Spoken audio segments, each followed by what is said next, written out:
If you want to be in the medical assistant or EMT class next year, please go see Miss Schneeman in room 830. Medical assistant is open to incoming juniors and seniors, but EMT is only open to incoming seniors. If you're interested in the EMT program, you must pick up the EMT information sheet and schedule an interview.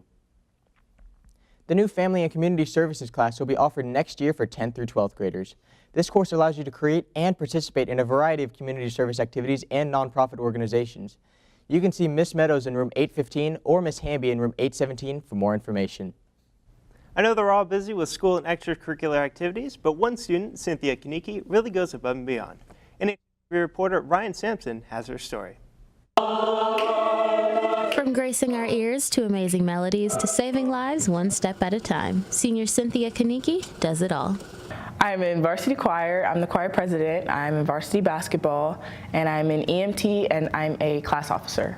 While taking on all of these roles, Cynthia is also an AP student. I just manage my time so I have time to study outside of my extracurriculars.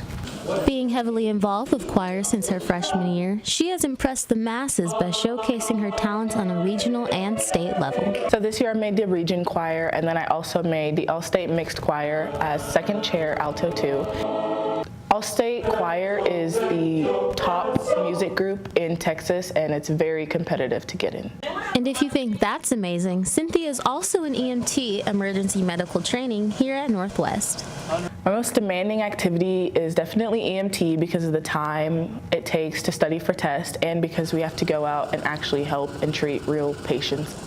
This rigorous class has given her much guidance in her future career. EMT class has given me clinical experience so that I know what to expect when I actually go into the medical field later in life.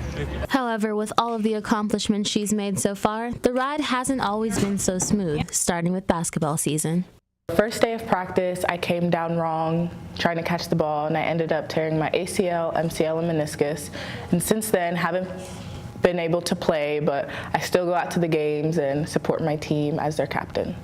When I get overwhelmed, I tell myself to just trust the process because it all gets better in the end.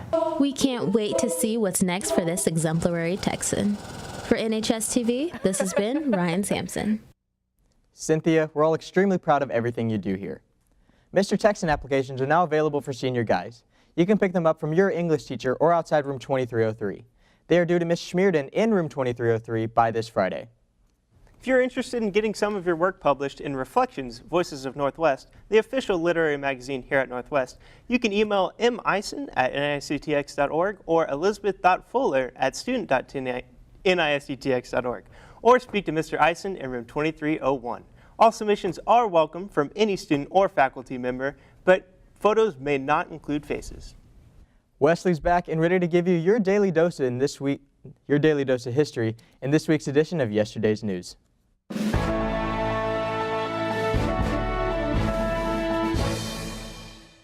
Good morning, Texans, and welcome back to Yesterday's News. We have 3 groundbreaking stories ripped straight from the last century, so let's get right into it. We begin this episode with the rise of an American icon as a moment from World War II was immortalized in a picture. This photo was taken 73 years ago this week during the Battle of Iwo Jima, a tiny island in the Pacific that the U.S. saw as a prime base to launch airstrikes against Japan. The first Marines would storm onto Iwo Jima's shores on the 19th, and after 4 days of intense fighting, the island's tallest peak had been captured, and the American flag was raised at its summit. By March 3rd, the Americans subdued the entire island, but at the heavy cost of 6,000 killed in action and 17,000 wounded. 28 years later, we would see another American victory in Asia, even if this one wasn't won with bullets. This week in 1972, Richard Nixon began his historic trip to China, the first time a president had ever set foot in the communist nation. China and the U.S. had been bitter enemies up until that point, ever since the regime took power in 1949. But as tension rose between the Chinese and their old Russian allies, Nixon saw the chance to improve America's own relationship with the East Asian power. During his visit, the American president met with Chinese leaders and convinced them to distance themselves from the Soviet Union and pursue trade with the U.S. And as we enter the final days of the Winter Olympics, I would be remiss not to mention one of the biggest upsets in Olympic history. In 1980, the U.S. hockey team defied all expectations and beat the vastly more experienced Russian team. After trailing behind the Soviets for most of the games, the Americans captured the lead in the last match with only 10 minutes left on the clock. They would go on to win the match against Russia and would defeat Finland 2 days later, bringing home the gold. But was it really a miracle? Well, certainly it was in the eyes of the 34 million Americans watching at home, as they all got the rare opportunity to celebrate as one. And that's the way it was. Be sure to tune in again next week when the arrival of a single letter will bring the whole country to war. But until then, Texans, thank you for watching this week's edition of Yesterday's News.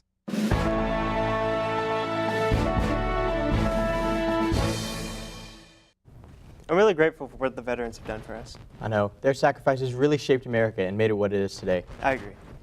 Tune in tomorrow because Student Council is back in the studio. Thank you for watching, Texans. This has been NHSTV Live.